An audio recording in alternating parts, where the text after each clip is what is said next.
नमस्कार, मेरा नाम है गौरव अग्रवाल और आज हम आपके लिए एक बहुत बड़ा शो लेकर आए हैं। ज्ञानवापी के व्यास तहखाने में जो पूजा शुरू हुई है उसके बाद एक नई बहस देश में छिड़ गई है और आज इस पर एक बहुत बड़ा शो हम लेकर आए हैं आपके लिए।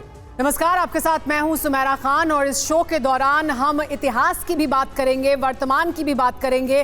क्या हालात बने हैं, कौन सा पक्ष क्या बयान दे रहा है, क्या प्रतिक्रिया सामने आ रही है, हाईकोर्ट की तरफ से आज क्या कहा गया, मुस्लिम पक्ष अगर विरोध कर रहा है तो उनके पास क्या विकल्प हैं और ये राजनीति को कैसे प्रभावित करता है देश की, इन तमाम मुद्दों पर चर्चा होगी। बिल्कुल, अयोध्या में राम मंदिर बनने के बाद अब ज्ञानवापी के व्यास तहखाने से जुड़े एक आदेश ने एक बार फिर माहौल को गर्म कर दिया है। व्यास जी के तहखाने में 31 साल बाद जब पूजा हुई तो मुस्लिम पक्ष इलाहाबाद हाईकोर्ट गया। आज मुस्लिम पक्ष की याचिका पर हाईकोर्ट में सुनवाई हुई और हाईकोर्ट ने वाराणसी के जिला कोर्ट के आदेश को बरकरार रखते हुए आदेश दिया कि व्यास तहखाने में पूजा जारी रहेगी और अब इस मामले में अगली सुनवाई 6 फरवरी को होगी। अब जब अदालत से कुछ नहीं हुआ तो दिल्ली में all India Muslim personal law board की अगुवाई में मुस्लिम पक्ष ने एक प्रेस कॉन्फ्रेंस की और अदालत के फैसले को एक तरफा बताया। मुस्लिम पक्ष ने आरोप लगाया कि हमें सही से सुना ही नहीं गया और अब हम इस मामले में सुप्रीम कोर्ट जाएंगे। व्यास जी तहखाना मामले में मुस्लिम पक्ष की दलील क्या है, आइए वो भी आपको सुनवाते हैं। जो बात कही जाती है ज्ञानवापी मस्जिद या बाद और मस्जिदों के सिलसिले में कि मुसलमानों ने किसी दौर में मस्जिद को गिराकर मंदिर बनाया, मंदिर गिराकर मस्जिद बनाई, ये बिल्कुल गलत है। सबसे पहले तो आपको इस्लामी तसव्वुर को समझना चाहिए, इस्लाम की सोच को समझना चाहिए, क्योंकि इस्लाम में गसब की हुई ज़मीन, दूसरों की छीनी हुई ज़मीन पर मस्जिद बनाने की इजाज़त नहीं है। तो जाहिर है कि मस्जिद लोग बनाते हैं सवाब के लिए, जो काम इस्लाम में सवाब का हो ही नहीं कि ज़बरदस्ती किसी के घर पर हम कब्ज़ा कर लें, किसी की इबादतगाह पर कब्ज़ा कर लें, किसी की ज़मीन पर कब्ज़ा करके उसको मस्जिद डिक्लेयर कर दें। कैसे कोई मुसलमान ऐसा कर सकता है? हम मुसलमान भाइयों से सब्र की अपील करते हैं, तहम्मुल की अपील करते हैं, लेकिन कब तक अपील करेंगे? अगर हुकूमत जुडिशरी ब्यूरोक्रेसी मुसलमानों के सब्र का और उनके तहम्मुल का इस्तेहसाल कर रही तो ये अब मुसलमान क़ियादत के भी बस में नहीं रहेगा कि मुसलमानों को बार बार कहें कि सब्र करो, तहम्मुल करो। अगर मुसलमान सब्र और तहम्मुल के इस रास्ते को छोड़ देंगे तो मुसलमानों का तो नुकसान है। इसलिए हम मुसलमानों से चाहते हैं कि वो सब्र और तहम्मुल करें, लेकिन अगर वो सब्र और तहम्मुल करना छोड़ देंगे तो सारे देश का नुकसान हो। तो इंसाफ और इंसाफ के तकाजे इसको बाकी रखना सबकी जिम्मेदारी है। लाठी और भैंस नहीं होनी चाहिए, जिसकी लाठी उसकी भैंस, ये नहीं होना चाहिए। ये जंगल राज है, याद रखिएगा। लाठी और भैंस का कानून अगर चलेगा तो लाठी हाथ बदलती है, इसको ध्यान रखिए।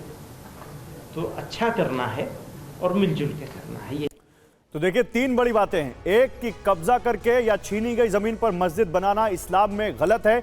दूसरा, मुसलमान का सब्र अगर टूट गया तो देश का नुकसान होगा। और तीसरा, लाठी और भैंस नहीं होना चाहिए, वरना लाठी हाथ बदलती है। और इसी पर बात करने के लिए हमारे साथ एक बड़ा पैनल है। हमारे साथ इस पर बात करने के लिए स्टूडियो में यहाँ पर संजीव उनियाल हैं, सुप्रीम कोर्ट के लॉयर हैं।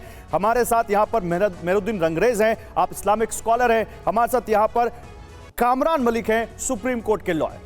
इसके अलावा हमारे साथ TV9 भारतवर्ष संवाददाता जुड़े हैं जो हमारे साथ लगातार इस पूरी चर्चा के दौरान बने रहेंगे, जानकारी देंगे। हमारे साथ प्रीति मौजूद हैं जो इलाहाबाद में मौजूद है, प्रयागराज में। हमारे साथ इसके अलावा शिवांग मौजूद हैं जो वाराणसी में मौजूद हैं, काशी विश्वनाथ मंदिर के ठीक बाहर ही, ज्ञानवापी मस्जिद के बाहर। और हमारे साथ पीयूष पांडे मौजूद हैं जो दिल्ली से हमारे साथ जुड़े हैं और उनसे भी इस पूरी चर्चा के दौरान अहम जानकारी हासिल करेंगे। लेकिन सबसे पहले इस पूरे मामले में प्रीति, आज हाईकोर्ट की तरफ से फैसला आया और हाईकोर्ट की तरफ से कहा गया कि अब 6 फरवरी को होगी अगली सुनवाई, यानी तब तक के लिए अभी इंतजार करना होगा। मुस्लिम पक्ष का क्या वहां पर यह कहना है कि वो सुप्रीम कोर्ट पहुंचेंगे, क्योंकि यहां all India Muslim personal law board ये कह रहा है? देखिए, आज जो इलाहाबाद बेंच में जो सुनवाई हुई उसमें दो अहम बातें कही गई।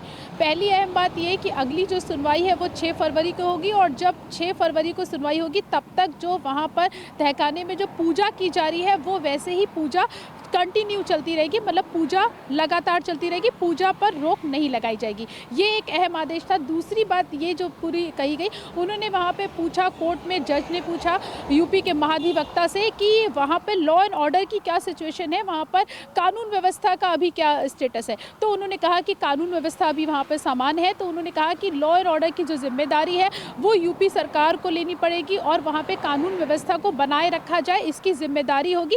और वाराणसी को लेकर उन्होंने कहा कि डीएम जो है कानून व्यवस्था पर पूरी तरीके से नजर रखेगा और पूरे उत्तर प्रदेश को लेकर हाईकोर्ट ने कहा कि पूरे उत्तर प्रदेश में कानून व्यवस्था की जो स्थिति है उसको लेकर जो है वो पैनी ठीक है। प्रीति, आप मेरे साथ रहिए। मैं मौलाना रंगरेज जो इस वक्त हमारे साथ, उनके पास जाऊंगा। मेहरुद्दीन रंगरेज हमारे साथ है। मेहरुद्दीन रंगरेज, सुनिए कोर्ट ने क्या कहा। आज जो प्रेस कॉन्फ्रेंस हुई है मुस्लिम पक्ष की तरफ से, उसमें कुछ बड़ी बातें कही हैं। वो कह रहे हैं कि इस्लाम में बिना यहां पर खरीदे हुए या फिर कब्जे से की गई जमीन या गलत तरीके से लिए गई जमीन पर मस्जिद बनाना गलत है, हम ऐसा नहीं करते। और आप खुद मानते हैं कि औरंगजेब ने मंदिर तोड़कर वहां पर मस्जिद बनवाया था, तो फिर क्या माना जाए? नहीं, हम नहीं मानते इस बात को कि औरंगजेब साहब ने जो है वहाँ का जो है मंदिर गिराकर मस्जिद बनाई। यही थ्योरी बाबरी मस्जिद में भी दिखाई गई थी, मगर सुप्रीम कोर्ट ने बिल्कुल साफ क्लियर कहा अपनी जजमेंट में कि 1949 में चोरी से मूर्ति रखी गई और मंदिर तोड़कर कोई मस्जिद नहीं बनी थी। ये बात सबको पता है। और जो बाबरी मस्जिद का जो विध्वंस हुआ वो गैर कानूनी हुआ। ऐसे ही हमारी मस्जिदों, आप जब ये बता रहे हैं तो साथ में आप किस आधार पर ये कह रहे हैं कि ऐसा नहीं हुआ, वो आधार क्या है? देखिए, मैं आपको 1936 का दीन मोहम्मद का एक केस आपको याद दिलाता हूँ। उसका 1936 में वो केस होता है, 1937 में वो जजमेंट आता है और उसमें लिखा हुआ बाकायदा नीचे से लेकर ऊपर तक मस्जिद है ये और वक्फ की संपत्ति है। ये बात बिल्कुल क्लियर कट है। और दूसरी बात, मैं एक बात और बताना चाहता हूं, व्यास की जहां पर पूजा आज होने की जहां पर बात हो रही है कि पूजा हो रही है, वहां पहले कभी पूजा होती ही नहीं थी। वो तो सिर्फ वहां पर एक दिया जला दिया या मोमबत्ती जला दी, पूजा नहीं होती थी वहां कभी भी। मगर ये बार बार हमारी मस्जिदों को, सुनिए हमारी मस्जिदों को क्यों टारगेट किया जा रहा? जब 500 साल से वहां पर मस्जिद है और अभी तक नमाज हो रही है, तो ऐसी जगह पर विवाद करना 500 साल से मस्जिद है। सुनिए, 500 साल से मस्जिद है ना, एक सबूत अभी हम आपको दिखाएंगे, लेकिन संजीव उनियाल पहले जवाब दीजिए। ये कह रहे हैं हमारी मस्जिदों को टारगेट क्यों कर रहे हैं? नहीं, मुझे गौरव ऐसा लगता है कि इनको जवाब ना देके मुझे आपके करोड़ों दर्शकों को जवाब देना है, क्योंकि अनारगल आपने कुछ भी बोलना शुरू कर दिया। आप देखिए आप क्या बोल रहे हैं कि आप कभी पूजा नहीं होती थी, मोमबत्ती होती थी, एक अगरबत्ती होती थी, एक दिया होता था। सुनिए, बीच में बोलेंगे संजीव उनियाल जी, मैं एक आपकी बात करेक्ट कर रहा हूं।